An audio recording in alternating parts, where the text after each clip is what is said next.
Now, yesterday was World Press Freedom Day, and I wanted to give a little bit of good news for the day. So one of these stories was the fact that, hey, it looked as though TNT's press freedom ranking rose, but that is an error. Now, yes, it was my mistake. I should have checked the source material. I assumed that the article published was correct. The article published was not correct. I do believe the article might have been mistakenly published because it was based on what happened last year previously.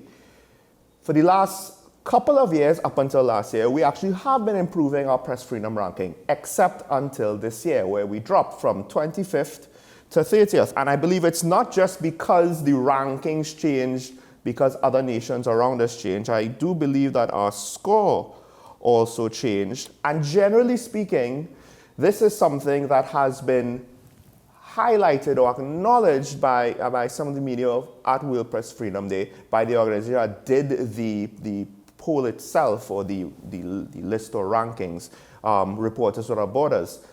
And it seems to be a global trend and a global concern. For more on that, time to cue this.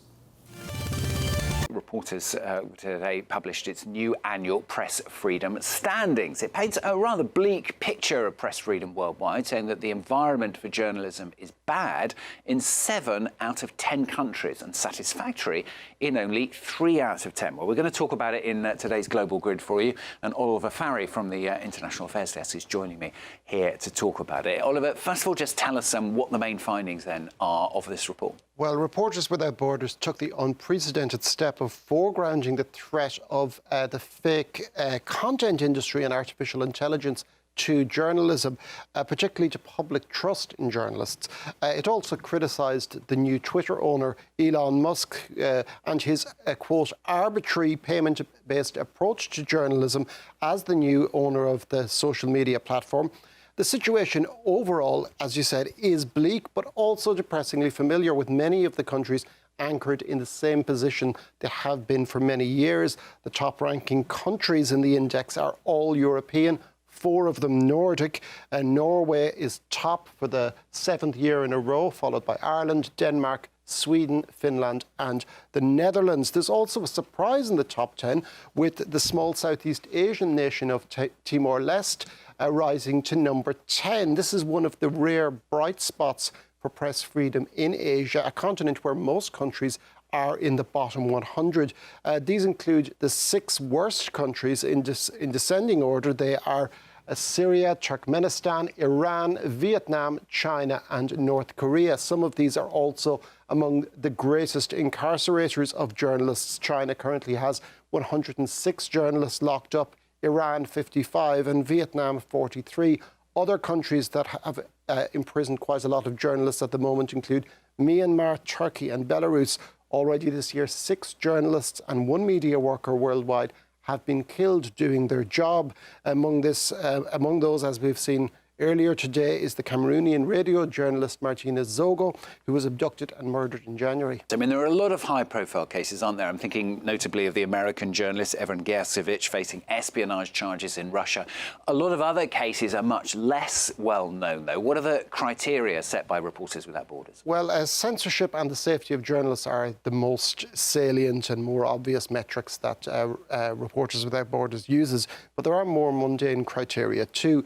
These include editorial interference by owners, by advertisers and also politicians, and also conflict of interest and legal and regulatory restraints such as defamation laws. Even in countries that score highly, like the ones we've mentioned, the Reporters Without Borders does show some room for improvement. France also is in 24th place. It has improved slightly in recent years, but the report judges that the mechanisms aimed at combating conflicts of interest in the media are insufficient, inadequate and outdated. There are countries that backslide as well. The United States is one that doesn't do quite as well as you might expect. The US has freedom of speech enshrined in its constitution, but a number of factors, including intimidation of journalists, particularly under the Trump administration, has seen it fall in the rankings in recent years. Reporters Without Borders has also taken an unusual step in inviting US Secretary of State Antony Blinken to the launch of its report in Washington today, which itself throws up a conflict of interest concern in itself. The US also continues to pursue the prosecution of WikiLeaks founder Julian Assange for publishing classified data that was taken from the US intelligence services. Assange is certainly a divisive figure, but if he were to be extradited to the United States, it could have serious implications for the freedom of the press in democracies. And so his case is clearly not as egregious as some others around the world, but it does show that the United States itself is not completely blameless in terms of freedom of the press. That clip courtesy our affiliates at France 24. Now, speaking to Trinidad and Tobago directly, the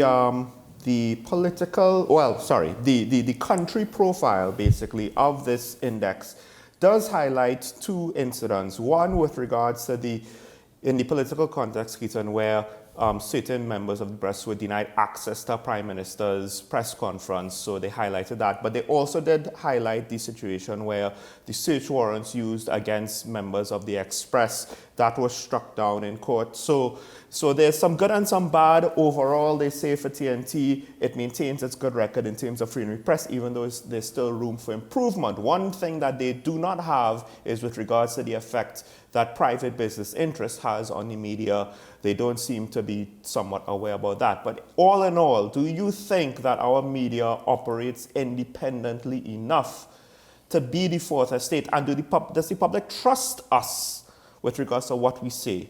Because there's also the fact that some media is politically biased. So your question is, do I think whether the media acts independently or whether or not the media is independent? Because there's two different things, all right? Right. So I guess acting independently, for the most part, probably is more important in this context. Acting independently, sure. You have to understand that the influence that the media has in terms of public opinion is great. In fact, if the public seeks education from the media and from the press. So in order to be up to date with current affairs and to what's happening, it's truly dependent upon the media. Now, if I was to use the example of Ghana, for example, at this point in time, from what I understand, Guyanese media is highly influenced by the sitting government. It survives because of the sitting government. So dependent upon who's in power, they are always pro-government. Down here in Trinidad, we do not necessarily see that existing. I don't think the government completely influences the media, but the government still has some level of influence because of the business that it brings to the media. In fact, in many instances, media houses across TNT depend on government support, whether it be through advertising, whether or not it be through time slots, whether or not it be through special programming, whatever the case may be, because of government funding in some ways, purchasing spots, whatever it may be. If you are, the good thing is here in TNT, we are relatively independent.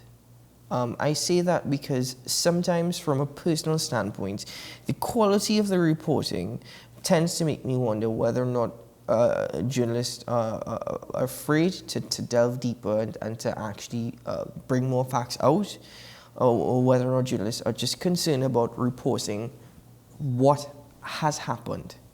You know, in other words, without going further. In other words, I don't necessarily give details. I just give you the synopsis of the story. Yeah. You know, yeah. So it's interesting here in TNT. It's very cloudy. It's very murky. To a certain degree, we have independent media. You see independent investigations taking place right now. There's investigative reporting with respect to Foster Cummings. That is coming out. It's a multi-part story that is being released. But then in some instances, you wonder whether or not we are influenced by government because we need to survive because of government.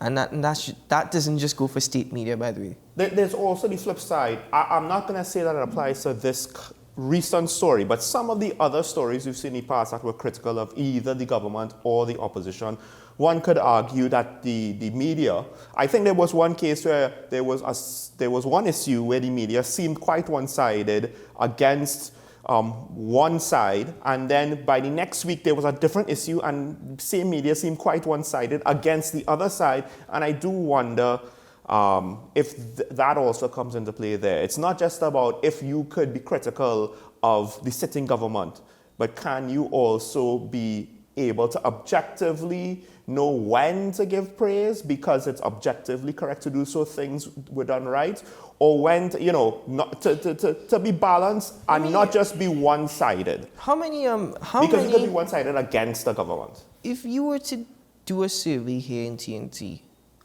everyone will say that they are objective. Everybody would suggest that they're objective. That's not true. Yeah. I mean, it really isn't true. I mean, we've had callers that have suggested that they are objective when every week they're calling, and you tell which, where their affiliates are or whom their preferences lie. Nothing is wrong with that. We're democratic, and you are open to do so.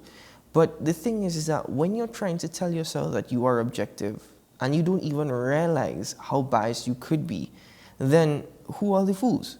And that's in the same way that's applicable to the media here in TNT.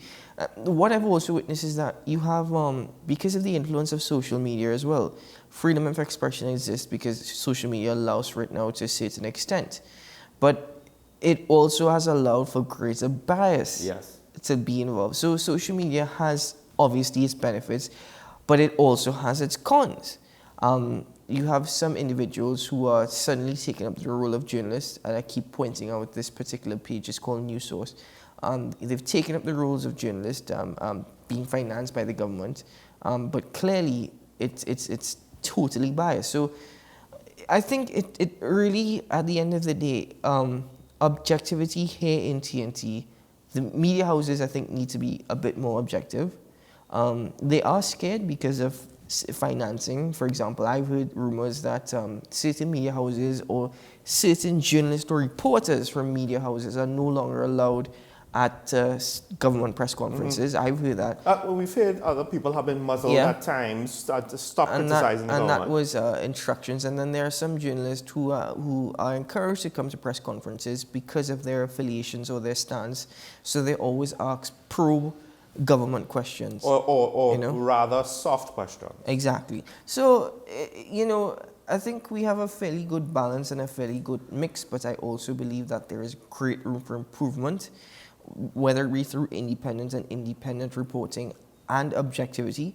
But I also think, and I've always been strong in this particular opinion, the quality of our reporting and the quality of journalism needs to improve here in TNT.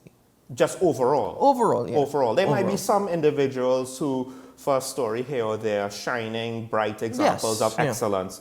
Then there's also the fact that one could ask, will state media truthfully report on what's going on with any sort of government scandal, especially ones that are actually being played out in certain official capacities like the courts? I've seen, so coming from state media, and particularly one media house that's located on Maraval Road, of which we all are aware of, sometimes I wonder, how in the world did this individual get this job? How in the world were they hired? In fact, I'm even curious to know, I wonder how much they're even being paid for this mediocrity. We don't even set high standards for ourselves in terms of reporting, in terms of journalism, in terms of even the quality of production coming from state media. And the thing is, I sometimes listen to the news and sometimes to the reports, and I'm just here like, crikey, really? But even in instances where you have government ministers or politicians or state officials or officials in high-ranking places having a preference to go to state media, because it's simple. State media is not going to put me on the spot. State media is not going to ask me the questions that need to be asked. I'm going to just go there and push my political campaign and political propaganda. So, it's obvious, okay? It's state media, let's not get me wrong. But at the same time, shouldn't it also be kind of setting an example of impartiality? Or it should just declare itself for what it is and not try to act as an independent media house. So it is what it is. Just quick note, you mentioned Guyana and its issues with media and government intimidation. Well, the Reporters Without Borders basically pointed out that journalists who oppose authorities face intimidation. They dropped from 34 to 60 in the rankings over the last year. Folks, imagine that. Who would have thought that intimidating reporters might make you look bad?